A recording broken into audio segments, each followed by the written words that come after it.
Assalamualaikum warahmatullahi wabarakatuh. Salam Pramuka. Perkenalkan, nama saya Muhammad Daniel dari Pangkalan SMAN Negeri 1 Bongan. Gugus depan Jenderal Sudirman. Kali ini saya akan menceritakan biografi tentang kehidupan Jenderal Sudirman. Awal hidup, pendidikan, dan keluarga.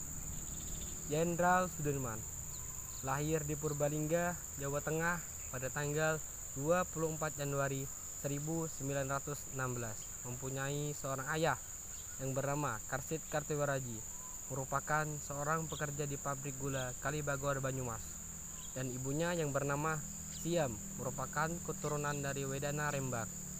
Sejak kecil, Jenderal Sudirman diasuh seorang orang camat yang bernama Raden Cakrosunaryo. Sudirman tidak diberitahukan bahwa Raden Cakrosunaryo bukanlah ayah kandungnya sampai dia berusia 18 tahun. Sudirman bersekolah di sekolah menengah milik taman siswa pada tahun ke-7 sekolah. Pada tahun ke-8, Sudirman pindah ke sekolah menengah Wiro Utomo setelah sekolah taman siswa ditutup oleh organisasi sekolah liar karena tidak terdaftar. Dia kemudian melanjutkan pendidikan ke HIK Sekolah Guru Muhammadiyah Solo. Tetapi Jenderal Sudirman tidak menyelesaikan pendidikannya sampai tamat. Selama menempuh pendidikan di sana, ia pun turut serta dalam kegiatan organisasi Pramuka Hisabul Waton. Pada tahun 1936, Sudirman menikahi Alfiah, mantan teman sekolahnya, dan putri seorang pengusaha batik kaya yang bernama Raden Sastroatmojo. Setelah menikah, Sudirman tinggal di rumah mertuanya di Cilacap agar bisa menabung untuk membangun rumah sendiri.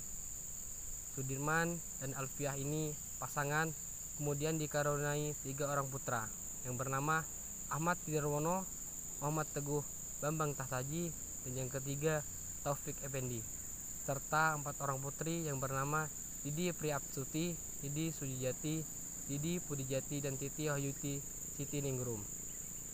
Masa mengajar pada 1936, Sudirman kembali ke Cilacap untuk mengajar di sebuah sekolah dasar Muhammadiyah.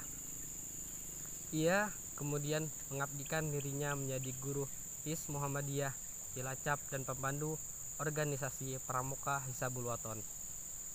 Sebagai guru, Sudirman mengajarkan murid-muridnya pelajaran moral dengan menggunakan contoh dari kehidupan para rasul dan kisah wayang tradisional.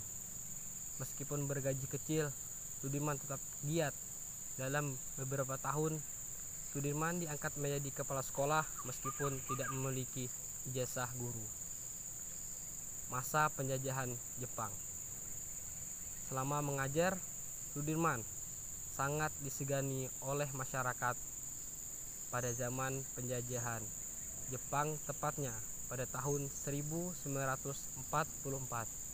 Sudirman bergabung dengan Tentara Pembela Tanah Air yaitu PETA di Bogor.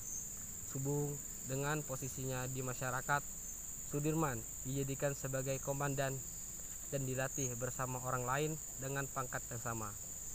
Pasca Indonesia merdeka dari penjajahan Jepang, ia berhasil merebut senjata pasukan Jepang di Banyumas.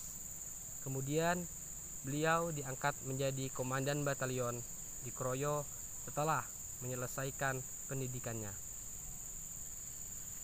Pasca kemerdekaan dan menjadi panglima besar. Setelah Indonesia mengikrarkan proklamasi pada tahun 1945, Jenderal Sudirman melarikan diri ke Jakarta untuk menemui Presiden Soekarno sang proklamator, menugaskan Jenderal Sudirman untuk mengawasi proses penyerahan diri tentara Jepang di Banyumas yang dilakukan setelah mendirikan divisi lokal Badan Keamanan Rakyat. Ia lalu menjadi Panglima Divisi 5 Banyumas sesudah TKR, yaitu Tentara Keamanan Rakyat. Pada tanggal 12 November 1945, dalam pertemuan pertama TKR, Sudirman terpilih sebagai pemimpin TKR setelah melalui pemungutan suara buntu 2 tahap. Sambil menunggu perpangkatan pada akhir November, Sudirman memerintahkan Divisi 5 untuk menyerang pasukan sekutu di Ambarawa. Perang Palagan, Ambarawa melawan pasukan Inggris dan Nisa Belanda dari bulan November sampai bulan Desember. Pada tahun 1945 adalah perang besar pertama ia pimpin. Karena ia berhasil memperoleh kemenangan pada pertempuran ini, Presiden Soekarno pun melantiknya sebagai jenderal. Dan pada tanggal 18 Desember 1945, Sudirman resmi diangkat menjadi Panglima Besar TKR setelah penarikan tentara Inggris lantaran diserang sejumlah pasukan yang diperintahkan. Agresi Militer 2 dan Perang Gerilya. Biografi Jenderal Sudirman tidak lengkap jika tidak membahas perang gerilya yang ia lakukan. Selama 3 tahun, Jenderal Sudirman menjadi saksi kegagalan negosiasi dalam Perjanjian Linggarjati dan Perjanjian Renville dengan tentara kolonial Belanda yang ingin kembali menjajah Indonesia. Sudirman juga menghadapi upaya kudeta tahta kepemimpinan pada tahun 1948.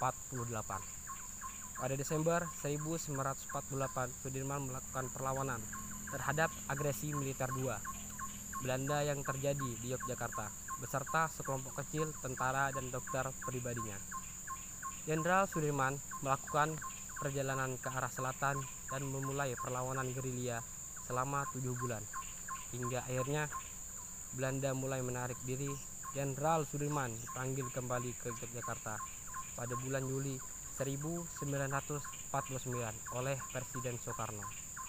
Pasca perang dan akhir hidup, pemberontakan di Madiun, dan ketidakstabilan politik yang sedang berlangsung melemahkan kondisi kesehatan Sudirman pada tahun 1948. Sudirman mengidap penyakit TBC hingga pada November 1948 paru-paru kanannya dikempreskan karena sudah infeksi. Sudirman terus berjuang melawan TBC dengan melakukan pemeriksaan di Panti Rapih, Yogyakarta. Ia pun dipindahkan ke sebuah rumah di Magelang pada Desember 1949 bersama pemerintahan Indonesia, dan Belanda mengadakan konversi panjang selama beberapa bulan yang akhirnya dengan pengakuan Belanda atas kedaulatan Indonesia pada tanggal 27 Desember 1949. Meskipun sedang sakit, Sudirman saat itu juga diangkat sebagai Panglima Besar TNI di negara baru, yaitu yang bernama Republik Indonesia Serikat. Selang sebulan, tepatnya pada jam 18.30 tanggal 29 Januari 1950, Jenderal Sudirman wafat di Magelang, Jawa Tengah. Kabar duka ini dilaporkan dalam sebuah siaran khusus di RRI. Jenazah Sudirman disemayamkan di Masjid Gede Kauman pada sore hari. Sudirman kemudian dibawa ke Taman Makam Pahlawan Semaki dengan berjalan kaki, sementara kerumunan pelayat sepanjang 2 km mengiringi di belakang beliau. Sekian dari saya, Muhammad Daniel dari Pangkalan SMAN Negeri 1 Bongan, gugus depan Jenderal Sudirman. Salam Pramuka.